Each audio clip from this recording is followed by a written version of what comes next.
Hello everybody, back here again for our vlog a day, and today is Saturday the 24th, and today was a lovely, beautiful day weather-wise, but was an absolute roller coaster of emotions. We got a text this morning, a little bit after 5, asking how the dog did overnight, and ironically, he slept through the night pretty well. He was still doing well, heavy breathing, not doing great, and then within a few minutes of text message, which there's no way you could have heard the text message come in, it was just, I think he knew that his owners were like thinking about him. He started kind of yelping like, I'm stuck, I need to get up. So I was like, oh, this is ridiculous. Like, had the chance, like, I know that dogs have the little telepathy, a lot of people say, and I do believe it happens at times. So I got up a little after 5, went and got him. He's not walking, so I basically picked him up, carried him outside, let him outside for a little bit here with me and stuff. He hung outside. He did stand for a little while, but not much. Kind of chilled out in the grass there for a little bit. Turned the light on. I went ahead and made a little bed out here with some towels and stuff. Put him on the deck. Wasn't moving around, so I had to worry about him really like walking off the edge of the deck or nothing. And I hopped in the hot tub. My body was super sore. My body represents stress heavily in soreness and tightness. It's just what my body does. It's a psychological thing that really brings out a lot of the pain that I'm able to normally suppress down and kind of ignore. And when stress kicks my butt, I guess I'm too worried about it to take care of, like, just ignoring all the pains in my body and that comes with it. So super tight, super sore. I was in the tub for, I don't know, not quite an hour, 40 minutes, probably 45 minutes, like that. Got out, chilled out with him again, basically held him some, just kind of letting him calm down, and just, he's not in pain. He wasn't walking, he wasn't doing much, wasn't eating or drinking anything stuff. Still refused peanut butter, which sucks because normally that's his go-to. Like, he's all about the peanut butter. When you're eating pills and stuff, he just chomps away on the peanut butter, and like he takes, like, literal pull a spoon out of your hand with like 4 or 5 teeth left in his mouth. He'd been doing that for a while, but was not the case with him, unfortunately, today. And text the owner, said he's still with us, he's not doing great, kind of thing. And I think when I told him last night he wasn't taking peanut butter, it's kind of that like, oh shit moment for them, because they know how much he's after peanut butter. So I got a text later saying they were heading back up. They were down in the Keys, which is, I don't know, probably a 6-8 hour drive, something like that, back up. They headed back this way, and then I had that whole thing of like, we kind of wished he would have just fell asleep and not woke up, kind of thing. And it was one of those deals where I hope they make it back before he goes. It was a lot of stress on that.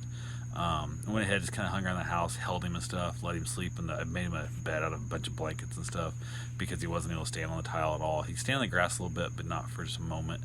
And he chilled out. He was heavy breathing. He would sleep well, and he was just, nice little shallow breather. He was sleeping. He was comfortable as much. There was no real pain or nothing. Hung out for the day. Karen finally got up at some point. I went ahead and went for my run, actually. Got my run taken care of, all the fun that comes with it. Got back, got myself showered and cleaned up. Karen got up, got a few things taken care of. We thought about going out and doing a little run around, and we thought going to the beach. Just didn't feel right leaving the dog here by himself, because I'd hate for him to pass alone, kind of thing. So we kind of hung out with him most of the day. I laid down, tried to take a nap, and it didn't work well. We basically laid down to watch a little bit of TV on the couch, and I think the stress and stuff just hit my body wrong. I hit some weird nerves. Also, I saw a chiropractor Thursday for the first time in, I don't know, 18, 19 months, something like that. It's probably been maybe 20 months. And it was just, I think, moving that stuff around to kind of aggravated a bunch of my nerves and stuff in my body. So add that and the stress together really became a thing. And I tightened up, and I let my like shoulders and stuff, my neck like locked up, and I was having trouble moving. Like, I was having trouble. I could have probably just forced myself through it and just suffered through, and it would have eventually worked its way out. But Karen was luckily here with me, so I was able to have her. She went in the bedroom, got this badass massager thing, the chiropractor stuff you use, a lot of physical therapists use. I bought one here all back, and it's basically, like, imagine like a pistol looking jigsaw thing with a giant like ball on the end, and she was just like hammering that away on my neck and stuff, my shoulder, to the point that she was putting so much pressure into it that she was actually moving my body over on the couch. Like, I was like sliding over, like, holy crap. And it hurt so bad I almost wanted to pee. It was hurting so bad, but it finally started helping. Got the muscles in my neck smoothed out enough that I was able to actually, I guess, start moving. I get my arm above my head, I can move my arm around again and stuff, and that helped a bunch. But I didn't get my nap, which we were really hoping for. Got a few other things around here taken care of, nothing major. Went ahead and ate myself a wrap. It's basically a turkey wrap on tortilla shell. Then it was time to go look at a couple houses. We had appointments to see 3 houses today. Went and looked at all 3 of them. Two of them were possibilities. One was just it wasn't going to work for the money. It was they were asking. It was not enough house for the money. The yard was on point. The yard was amazing. Only thing I think Karen would like to have had more than I don't care to have is if it had a pool. And I mean, hell, pools are $50,000 to put in new, and that would really offset. And if it had a pool, especially a screened-in pool, we might have been able to look at that budget thing. But it's probably more we wanted to spend no matter what. So definitely needed a lot of work. And it was that weird, like, built onto the house. They never like leveled the floors up, so like these weird like 2 and 3 inch gaps at different times going down the floor levels, and that just annoys the crap out of me. It just, especially if we're thinking about as we age and people want to buy a house, and like if her dad's over the walker as he starts going out, or God forbid we end up somebody in a wheelchair in the house, would just be a pain in the butt to do. So went ahead, we kind of ruled that house out before we really left. We kind of that house is out. Went ahead, went to the second house, and it's got a half-acre lot. It's got a big-ass 24 by 36 new shop put up. A lot of really cool things, but the house needs a remodel. It's dated. It's an old-ass. It's probably 25, 30-year-old, maybe 40-year-old kitchen. It's not much different than our house. Like, it literally is basically our house, but it's 80 grand more. And by the time you put another 35 into it to really make it where you want to be living in it, now it's way more than what it's worth for what it is. And the garage they built too close to the house, you can't get through it. There's no real access to like drive a truck or car into the garage, like going through the neighbor's yard, because there's a bunch of trees in the yard and the hill, and there's so many things. And if you know the neighbor really good, no big deal. But at one point, like I was over there Friday when I was on my run, I stopped by and kind of ran by it to look at the place, and there was 4 cars there. So like if I wanted to get my boat into the garage or wanted to pull my truck in there, I'd have to go ask them, hey, can you move 3 of your vehicles so I can pull across your driveway into my property? And I was like, that's dumb. And I could take out a few trees and open up, put a new driveway in, but that's a few $1,000. And there's a lot of things adding up. The house is not move-in ready, so I'd have to flip it and, get it ready to move into, which by the time you put, $25,000 or so down, $20,000 down on the property, and then we try and, I don't know, the time you try to do the flip, now we're out of money, so now I don't have the money to fix this house up to be able to rent it and or sell it, and that becomes a problem. And then do I sell this house below market, or do I try and rent it the way it sits right now with needing a kitchen remodel and stuff too? I don't think that's a good idea, because then it becomes that thing where I'm renting to lower quality tenants that are willing to live in a kitchen that needs that kind of work. And it's one thing when you own the house and you're willing to overlook a few things, like bag cabinet doors and stuff, but when you are renting, you're not taking care of it. You're slamming them harder, you're tearing it up, and then that kitchen goes downhill really, really fast. So not the best thing there. So we kind of ruled out. We didn't fully rule it out right away. Went and looked at the third house, which was on point. It was amazing. It's got a nice big, almost half-acre lot too. It's on a corner lot, so it has 2 roads, so you have no neighbors on the 2 sides. It's a triangle yard. It's a house that's cockeyed, which is nice. It's a newer remodel. The house is only 20 years old.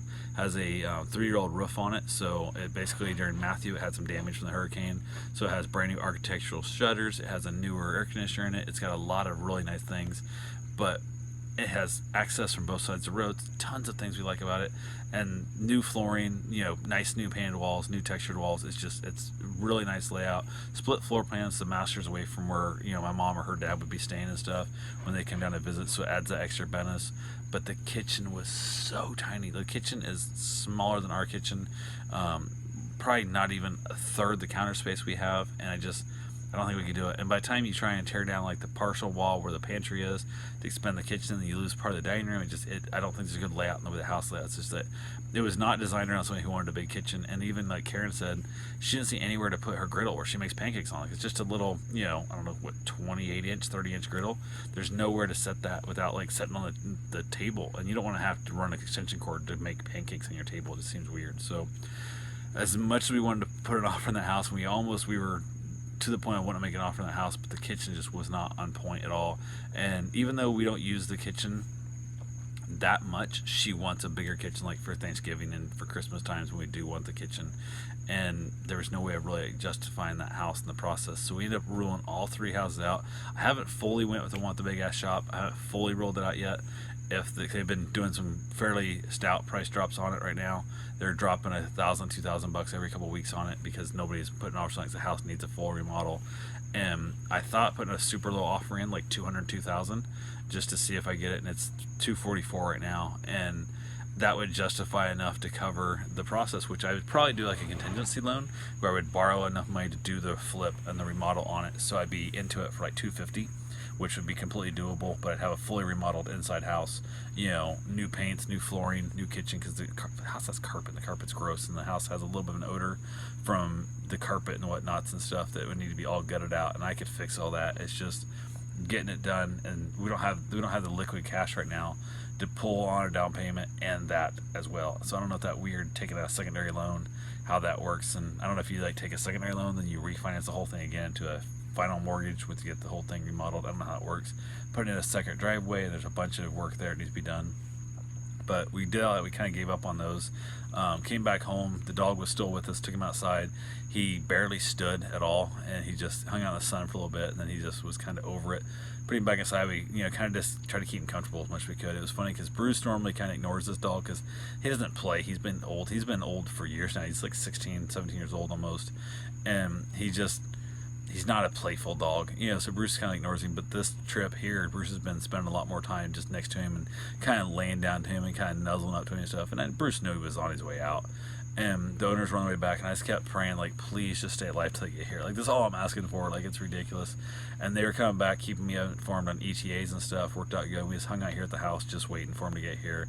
And we were kind of chatting and laughing. We decided tonight for dinner we're going to have, like, cake and potato chips and dip. That was going to be our full thing. So we basically were just kind of hanging out, not really doing much. Finally got the text that they were on the road, so they were just a few minutes away. Got the bird ready to go home and stuff, and again within minutes of getting that text, which again I had multiple texts all day, he didn't care a bit, and then he kind of yelped and whined like, "Hey, I'm over here, don't forget about me." And I don't know if he sensed the owners were right here, and the text came in from them. It was that weird, he knew they were coming, almost like he was holding on, waiting for them to get here, kind of thing. And they got here, unhooked their Jeep behind the RV, which they had the RV down the keys, and we basically hung out and chilled out a little bit stuff. We talked to them for a few minutes, and she went ahead and basically started to pick him up to carry him out to the Jeep, and he was kind of crying because just that whole whimpering thing and whatnot. I don't think really in pain, but he wasn't comfortable kind of thing. So I picked him up, basically carried him out to the Jeep for her, put the bird away and all kind of stuff, and then she basically headed home. He headed home with her also, not putting the RV away and actually getting it all done. Just kind of worried about the dog right now, and it was just sad. It was their stuff, and within a half an hour, probably, I don't know, maybe 40 minutes or so, I got a text from her saying that he had passed. So I was so glad he made it home. I was so scared they'd be pulling off the interstate after driving 8 hours and he would pass away minutes before they got here. But at least they got here. She got to hold him. She was with him when he passed, and he went, I assume, pretty quickly. I mean, he was one of those things where he was on his way out. There was really no coming back from this one. And the last handful of trips we've kind of talked about this. This is probably the last trip they're gone because they're worried about him passing while they're gone and whatnot. And they kind of looked at, kind of help and motivate that kind of taking, having him, put it down kind of thing. But luckily he went, I'm assuming, without pain, because he wasn't much pain there. I don't know how the final moments were, but there was no energy left in him. And it was sad. I've known this dog since I've been here, basically. I've known this dog for, plus years now, to the point the dog, him and his sister were at my wedding. I mean, it's crazy. It's just, I don't know, it's going to suck. And the next time when I'm watching just the bird, it's going to be a way different thing, because I'm sure they're going to go out of town, they're going to have me watch the bird, and it's going to be way different having the bird there and having that reminder of knowing that the other two dogs that bird used to come with are both gone now. It's going to suck. But they talked about getting another dog eventually, but they don't know when they're going to get another dog. And it'll probably be, at least, I'm guessing, a few months till they find what they want to do and kind of see where they're at. But it just, I don't know, it's hard. It was one of those days where I just kept God, it's not my dog. He just passed. It would, I can deal with that. But making the decision if I should take the dog to the vet and how you put it down, he wasn't in pain though. That's the thing. He didn't seem to be in any pain. He just had no energy left to do nothing. And I'm so glad they made it back. It was so much just stress relief when they pulled up and the pup still had breath in him. I was so excited about that, but there was no joy and happiness left in him at that point. So they went ahead, they took the dog home, so we basically headed out to go get ourselves some cake and that. Went over to Publix, which usually has a better selection of better cakes, and nothing there we wanted. There was a few things here and there and stuff, but nothing that really tripped our trigger we wanted to have. So we basically walked around the stuff, and she goes, "Let's go to Winn-Dixie and see what they have." And I'm like, I'm not driving to Winn-Dixie just for cake. And we kind of looked around stuff, and they didn't have the milk I wanted, a couple other things. I was like, well, hell, that we shop at Winn-Dixie more. Let's just get everything at Winn-Dixie's. Just go over there. So we basically left Publix, headed to Winn-Dixie. Didn't find the cakes really wanted and stuff per se, but we finally ended up settling on a German chocolate cake, which I like German chocolate cake. I'm not a fan of chocolate usually, but that's one of the chocolates I actually prefer. And we also decided to grab ourselves a peach pie and some ice cream and then some sour cream for later and stuff.